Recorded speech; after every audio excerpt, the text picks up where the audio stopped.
Yeah.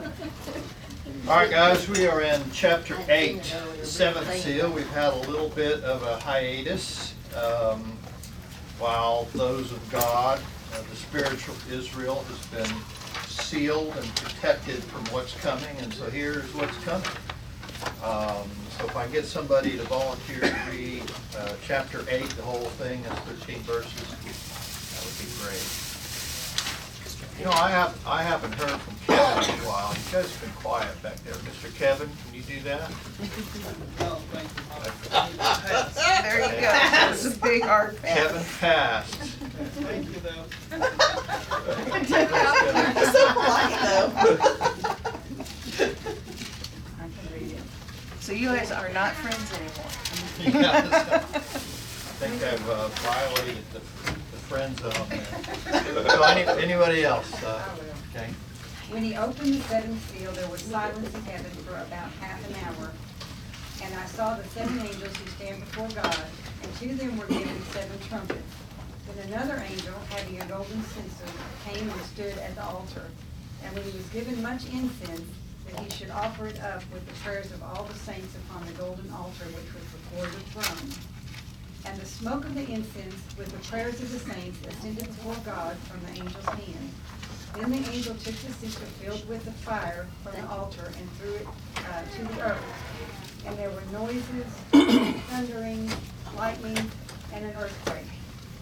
So the 7 angels who had the 7 trumpets prepared themselves to sound. The first angel sounded, and hail and fire followed, mingled with blood, and they were thrown to the earth, and a third of the trees were burned up, and all green grass was burned up. Then the second angel sounded, and something like a great mountain burning with fire was thrown into the sea, and a third of the sea became blood, and a third of the living creatures in the sea died, and a third of the ships were destroyed. Then the third angel sounded, and a great star fell from heaven, burning like a torch, and it fell on a third of the rivers and on the springs of water. And the name of the star is Wormwood, and a third of the waters became wormwood, and many men died from the water because it was made bitter. Then the fourth angel sounded, and a third of the sun was struck, and a third of the moon, and a third of the stars, so that a third of them were darkened, and a third of the day did not shine, and likewise the night. And I looked, and I heard an angel flying through the midst of heaven, saying with a loud voice, Woe, woe, woe to the inhabitants of earth, because of the remaining blast of the trumpet of the 3 angels who are about to sound. Okay. Thank you. How many were kind of like Tweety Bird? Third.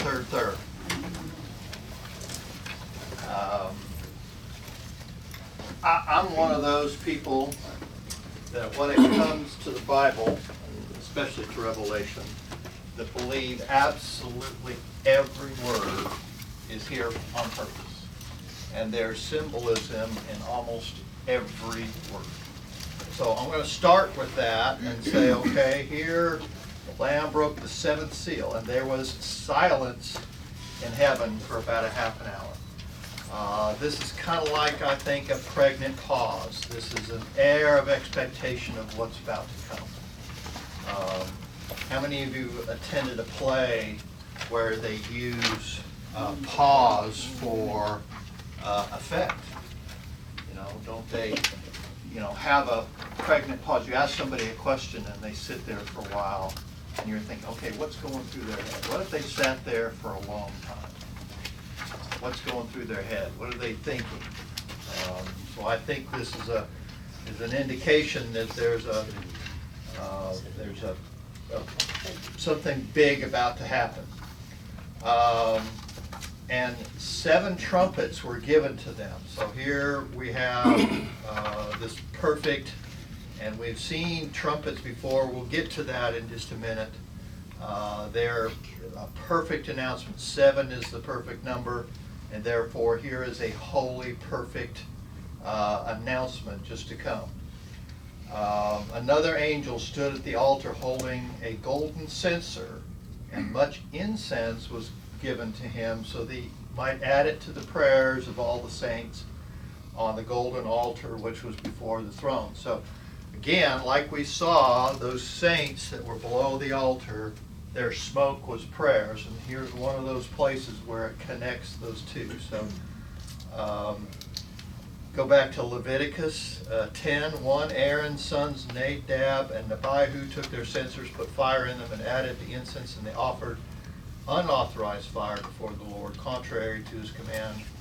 So fire came out from the presence of the Lord and consumed them, and they died before the Lord. In Leviticus 16:12, he is to take a censer full of burning coals from the altar before the Lord, which is what you see here. You got the fire from the altar, and 2 handfuls of finely ground fragrant incense, and take them behind the curtain. He is to put the incense on the fire before the Lord, and the smoke of the incense will conceal the atonement cover above the testimony, so that he will not die. That was kind of as a smoke screen. Here, I think it's the prayer of the saints. Verse 4, and the smoke of the incense with the prayers of the saints went up before God out of the angel's hand. Then the angel took the censer and filled it with fire from the altar and threw it to the earth.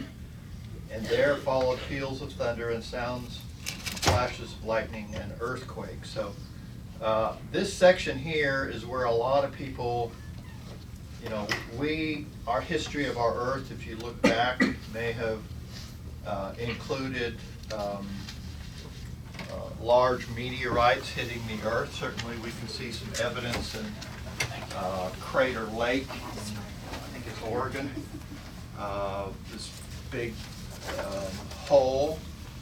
Some people say that's how the earth will be eventually destroyed, when you get a big meteorite will come in, and it coming in and hitting so hard will darken the earth.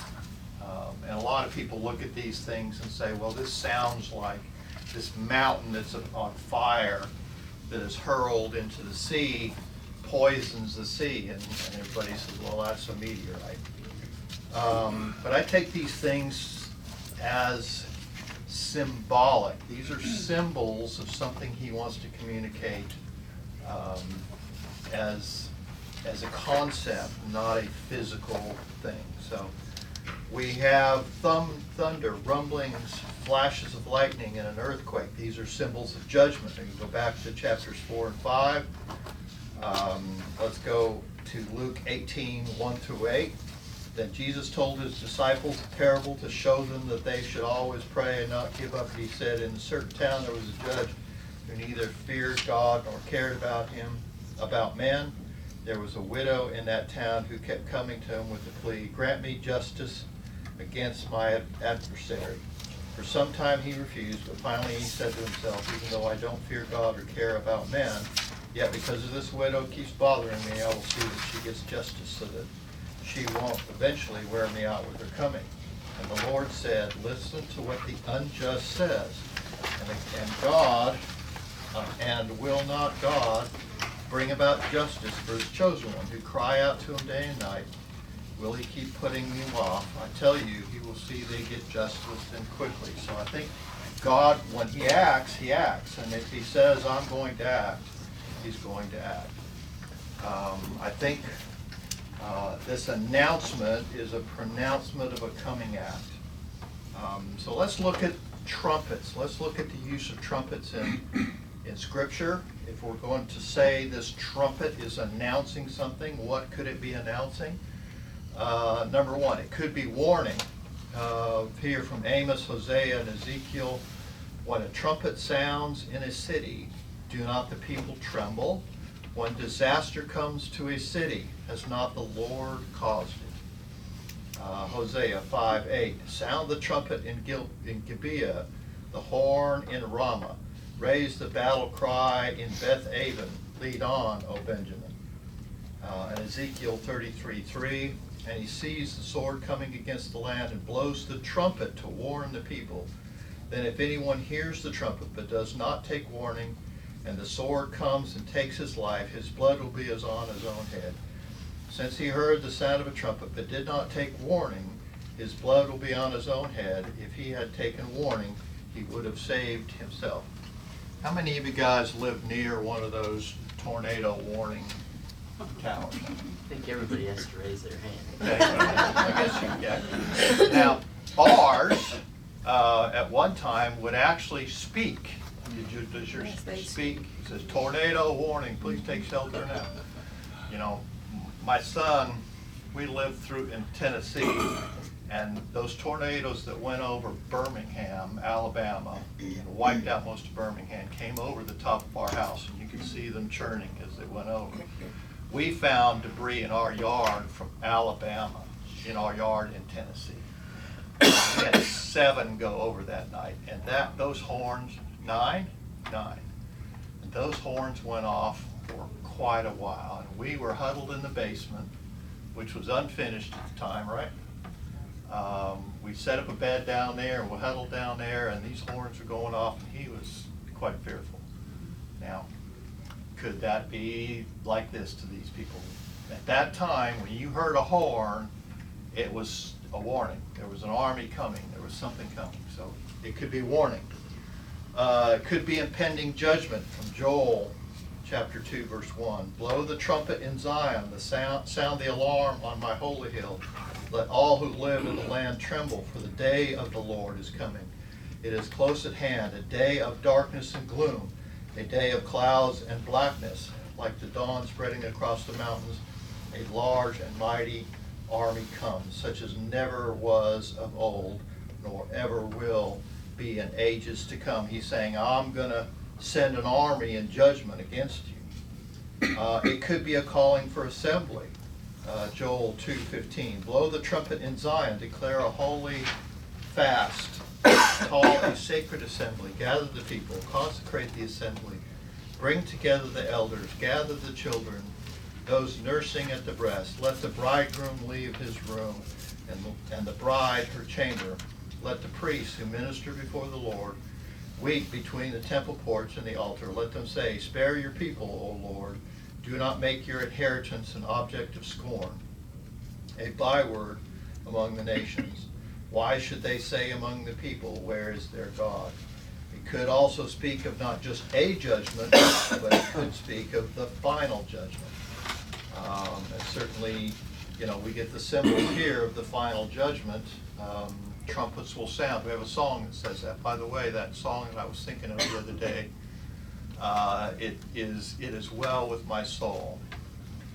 That last verse, it was one I was trying to reference several lessons ago. And you're all looking at me like, I don't know what he's talking about. And I don't remember either. It came to me. I'll look it up. In fact, there's a song book up there. Pam, would you get that out? Find it. I just keep wanting to hear, when the trumpet of the Lord shall sound and time shall be no more. Yeah. That's the one I'm thinking. That's one you're thinking of. This one is, I mentioned it the other day, and all of you looked at me like that was crazy, and I said, I know there's a song, put that in there, where the clouds will be rolled back as a scroll. That's it. All right. 1 Corinthians 15:52. In a flash, in the twinkling of an eye, at the last trumpet, for the trumpet will sound, the dead will be raised imperishable, and we will be changed. And 1 Thessalonians 4:16, the Lord himself will come down from heaven with a loud command, with the voice of an archangel, and with the trumpet call of God, and the dead in Christ will rise first. Here, the trumpets announce a partial judgment. They are a third. They're warnings of greater judgment to come. They also serve to call God's servants closer to him. They foreshadow the final trumpet blow, the final judgment to come. So I think, when you say here, this is a third, I think we could say, okay, this may be earthly judgments, but aren't earthly judgments a forecast of a final judgment to come? Aren't they a warning to get your life straight, so that when the final trumpet blows, you'll survive? I think that's what he's trying to say with these trumpets. So we have this first trumpet. It is hail and fire. The first sounded, and there came hail and fire mixed with blood, and they were thrown to the earth, and a third of the earth was burned up, and a third of the trees were burned up, and all the grass was burned up. In the Old Testament, hail and fire was used by God for preparation of the day of battle, from Job 38:22-23. Have you entered the storehouses of snow, or seen the storehouses of hail, which I reserve for times of trouble, for the days of war and battle? He's not saying I save hail, I'm going to put hail on this battle scene. No, hail is a symbol of war and battle, of judgment. He destroys his enemies, Isaiah 30:30. The Lord will cause men to hear his majestic voice, and will make them see his arm coming down, with raging anger and consuming fire, with cloudburst, thunderstorm, and hail. These are symbols of his arm coming down to make judgment. Exodus 9:22-26. Then the Lord said to Moses, stretch out your hand towards the sky, so that hail will fall over Egypt on men and animals and on everything growing in the fields of Egypt. When Moses stretched out his staff towards the sky, the Lord sent thunder and hail and lightning flashed down to the ground. So the Lord rained hail on the land of Egypt. Hail fell and lightning flashed back and forth, and it was the worst storm in all the land of Egypt, since it had been a nation. Throughout Egypt, hail struck everything in the fields, both men and animals, and it beat down everything growing in the fields and stripped every tree. The only place it did not hail was the land of Goshen, where the Israelites were. I think my house is in the land of Goshen, because every house around us in my neighborhood has had a new roof. And our inspector says my roof is fine. For some. Half your roof is Half fine. the roof. Well, we had half of it replaced a month earlier because of wind damage, but they say it's fine. All right. Isaiah 28:2. See, the Lord has one who is powerful and strong, like a hailstorm and a destructive wind, like a driving rain and flooding downpour. He will throw it forcefully to the ground. Very similar symbolism that we see here. And it is truth against lies. Isaiah 28:17. I will make justice the measuring line and righteousness the plumb line. Hail will sweep over your refuge. The lie, that's the refuge is the lie, and water will overflow your hiding place. So I think this hail is just a symbol of his coming arm, his coming judgment. And it's mixed with blood. I think that's avenging blood, so let's look at where we find that. Genesis 4:10. The Lord said, what have you done? Listen, your brother's blood cries out to me from the ground. It's crying out for vengeance, is it not? Genesis 9:6. Whoever sheds the blood of a man, by man shall his blood be shed, for it is in the image of God, in the image of God has God made man. Numbers 35:33. Do not pollute the land where you are. Bloodshed pollutes the land, and atonement cannot be made for the land on which blood has been shed, except for the blood of the one who shed it. Isaiah 26:21. See, the Lord is coming to the dwelling to punish the people of the earth for their sins. The earth will disclose the blood shed upon her. She will conceal her slain no longer. Why should the nations say, where is their God? Before your eyes make known among the nations that you avenge the outpoured blood of your servants. So this blood is the avenging blood of the saints who were killed because of their testimony. Agree? Well, there's lots of other innocent blood, Yeah, but you mentioned just that. I do. Isn't that the one God is most interested in? He was interested in Abel's as well. Yeah. I mean, I just don't know, can you give us more information for that? I mean, I kind of agree with you, Yeah. you just said of the martyred Christians. Right. There's lots of injustice in the world, and so some people would Okay. think. So maybe it's not just an avenging blood for those who are slain, but it's avenging blood for the sins of all the people. More collectively. Okay. Yeah. All right. A third, I think, is a portion or incomplete. You can go to the numbers section at the beginning of the book to kind of see where some of that comes from. Trees. A third of the trees were burned up. Does that mean men of influence? We've seen trees before. We could go back and look at that. Green grass, should that be general population? 2 Kings 19:26. Their people, drained of power, are dismayed and put to shame. They are like plants in the field, like tender green shoots, like grass, green grass, like grass sprouting on the roof, scorched before it grows up. Psalms 37:1 and 2. Do not fret because of evil men, or be envious of those who do wrong, for like the grass, they will soon wither. Like green plants, they will soon die away. Isn't it equating evil men with grass?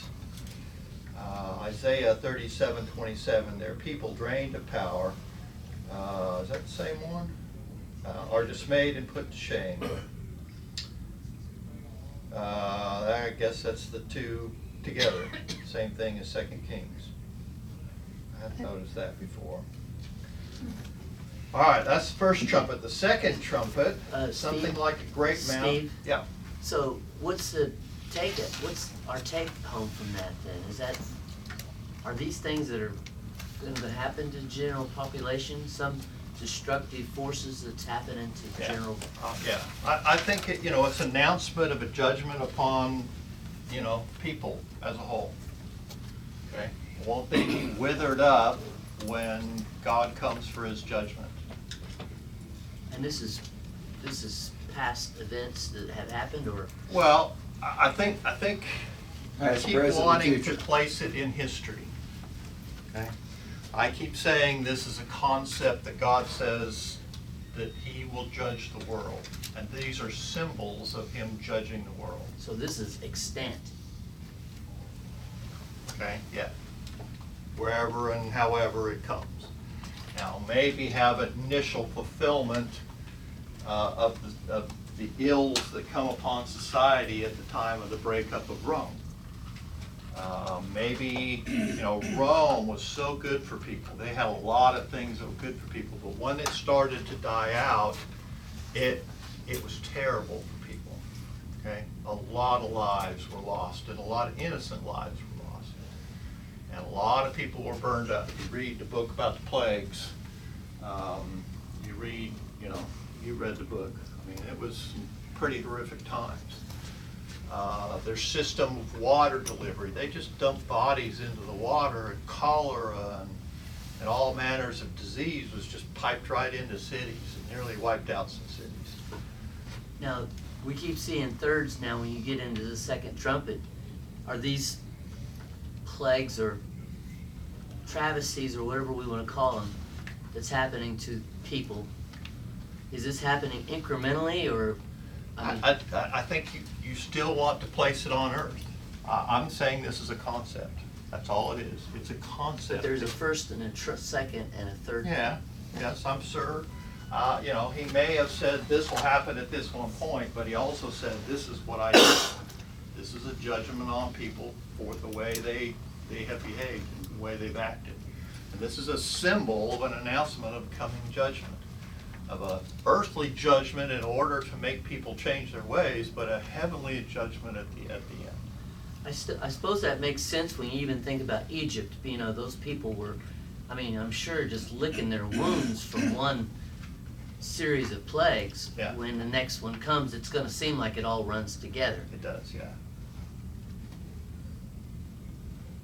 He was punishing the leader, but the people suffered, did they not? Yeah.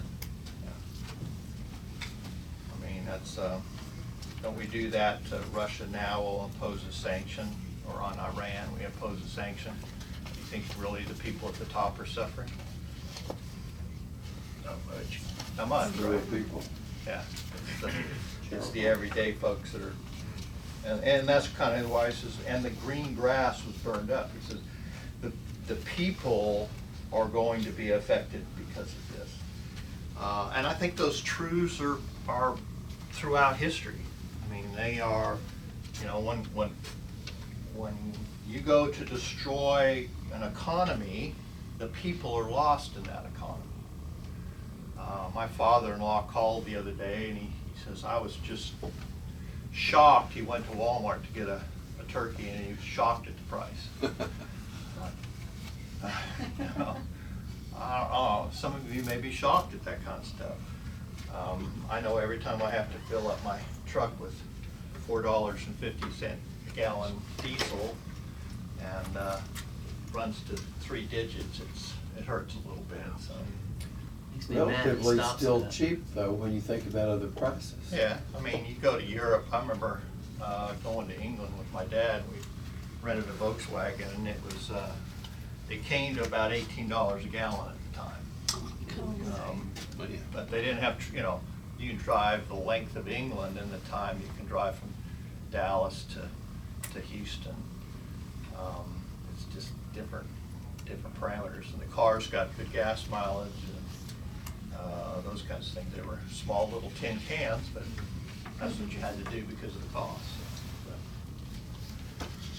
All right, the second trumpet, this great mountain burning with fire thrown into the sea. I think a lot of people think that this great mountain is a symbol of a coming asteroid about to come into the sea.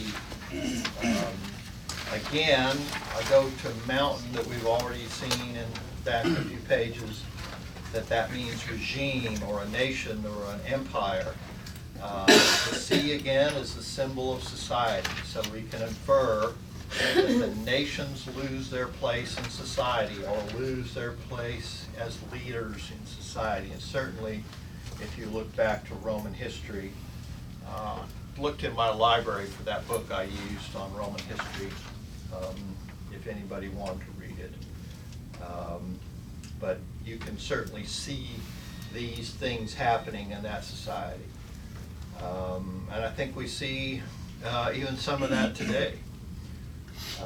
Let's go to Jeremiah 51, 24 and 25. Before your eyes I will repay Babylon, who and all who live in Babylonia, for the wrong they have done in Zion, declares the Lord. I am against you, O destroying mountain, you who destroy the whole earth, declares the Lord.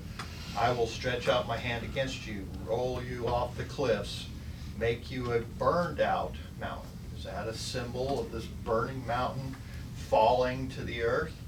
You know, essentially saying, you know, this great kingdom of Rome, wasn't that a symbol of the statue that was seen? You know, here's this empire and that empire and this empire, and the last empire was clay mixed with iron.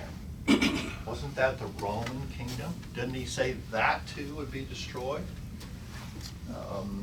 I think we have that symbolism here. Jeremiah 51, 41 through 42. How Shishak will be captured, the boast of the whole earth sees. What a horror Babylon will be among the nations. The sea will rise over Babylon, its roaring waves will cover her. Certainly, it's in the middle of a dry place now. Is it a symbol of the way Cyrus defeated Babylon? Okay, he blocked up the river, dammed up the river, and it dried out, and then he broke the dam and it flooded Babylon. Is that what it points to exactly? Physical fulfillment? Or is the concept what he's trying to get at? He says this sea, society will overwhelm it. Mountains may also be interpreted as the habitation of God. God speaks of his holy mountain, Psalms 48:1, great is the Lord and most worthy of praise in the city of our God, his holy mountain. Isaiah 2 through 3, and Micah 4, 1 through 3, they're almost identical.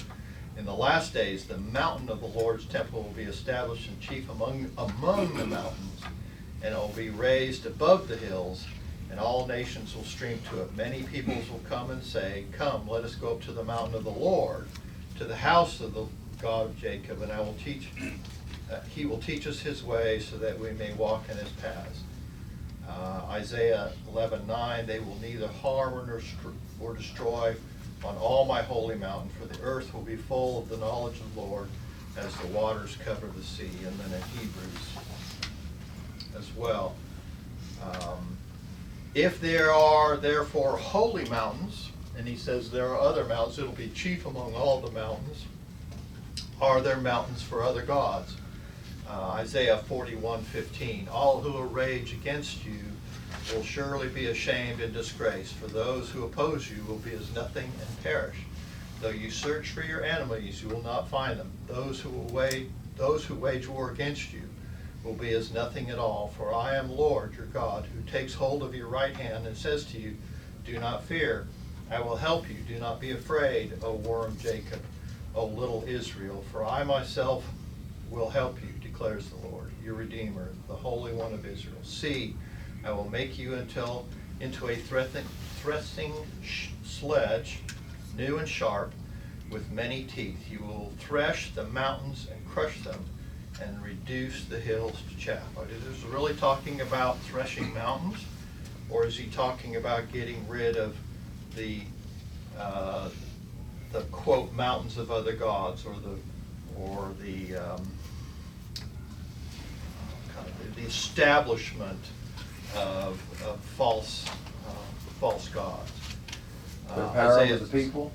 Pardon? Are you talking about the other gods' power over the people temporarily? Yeah, perhaps, or just say, that mountain is representative of that God's place in the world. You go look at some places in Greece and some places in the Roman, a lot of those temples, those gods were put on top of mountains. Okay? And not many of them stand today. There are some that do, but not many of them stand today. They were put on mountains. They put them there because they thought that was higher to their God. But you would also include that could be just government leadership, governments, Could be, period, yes. governments. Yeah, because, the leaders are spoken of as mountains. So I don't know that he's speaking about leaders being cast into the sea, or will all this false ideology and their gods be absorbed in society and dissipated? You go to places in Italy now and across the European continent and Greece and stuff, and a lot of the temples of Artemis and Zeus became churches. Okay? And that's why they think that the Pantheon survived so long, is it was made into a very ornate church, and it was preserved, and a lot of the old things were preserved. Now, certainly a lot of altars to Mary and to Saint so-and-so, etc., were placed in there since. But it still has the original floor and the original doors, and it's one of the few, and it was a temple to all the Roman gods. And they had a little alcove dedicated to each of an altar to each one of those gods, and all those alcoves. Sorry, I'm stumbling over my words. My mouth's getting a little dry. Amos 4:1. Hear this word, you cows of Bashan, on Mount Samaria. Amos 6:1. Woe to you who are complacent in Zion, and to you who feel secure on Mount Samaria. So I think Amos is a good book for looking at that spiritual judgment. Pagan gods may lose their leadership or influence in society. So a third of the sea became blood, and a third of the living creatures in the sea died, and a third of the ships were destroyed. I think we're looking here at this similar to the judgment on Exodus, except in the Nile, which is physical, we have the sea, which is spiritual, which is with the falling of the foundations or leadership of society. Society is now poisoned, specifically trade, economy. Remember that this trade was dependent upon government and the pagan system for its form and function. It's quite an extrapolation of thinking. If you'll take it, I offer it. All right, the third trumpet, verse 10 through 11. A great star, blazing like a torch, fell from the sky and fell on a third of the rivers and on the springs of water. Is he saying, okay, is this a asteroid that hits rivers? The Mississippi, the Nile, whatever. Or is this a symbol of something else? Again, star, I think, is ruler. These rivers of water that normally bring life now bring poison. And that's where we get wormwood, a poison associated with sorrow and idolatry from Deuteronomy 29:18. Lest there should be among you man or woman or family or tribe whose heart turneth away this day from the Lord our God, to go and serve the gods of these nations. Lest there should be among you a root that beareth gall and wormwood.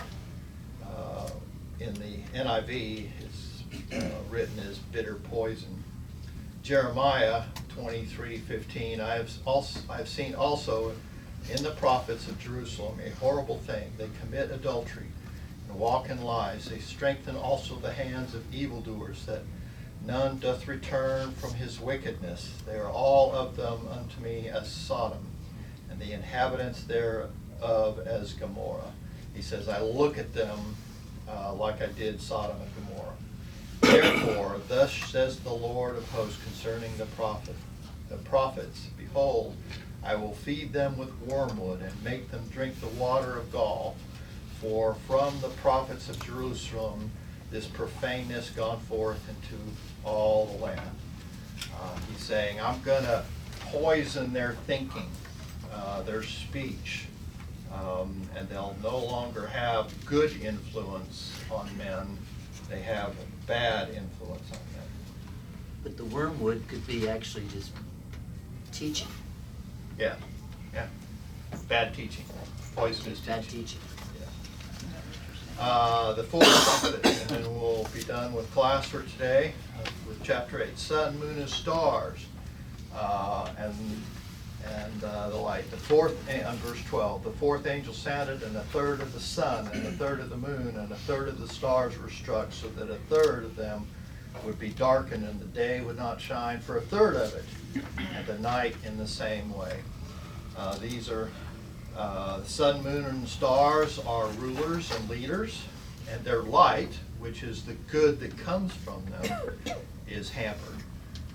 This is similar language to Isaiah 13:9 through 11. Behold, the day of the Lord cometh, cruel both with wrath and fierce anger, to lay the land desolate, and he shall destroy the sinners thereof out of it. For the stars of heaven and the constellations therefore shall not give their light. The sun shall be darkened in its going forth, and the moon shall not cause her light to shine. And I will punish the world for their evil, and the wickedness for their iniquity.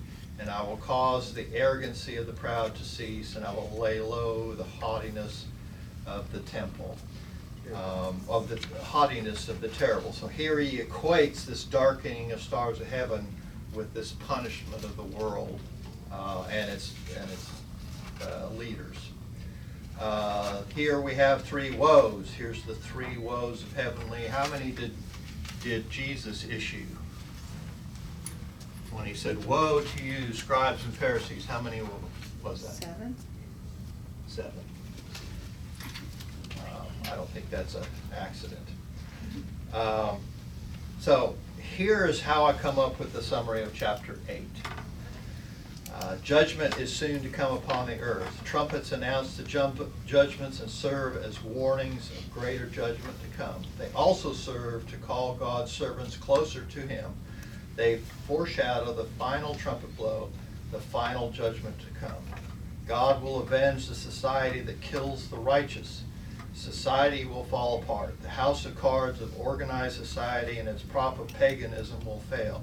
Even the top leader will fail, and those who follow him in emperor worship will fail. Society and trade mixed with paganism will fail and become bitter to those who continue in those ways. Even the good that society brings will become dim and not provide its guidance. That's a big summary from a lot of words.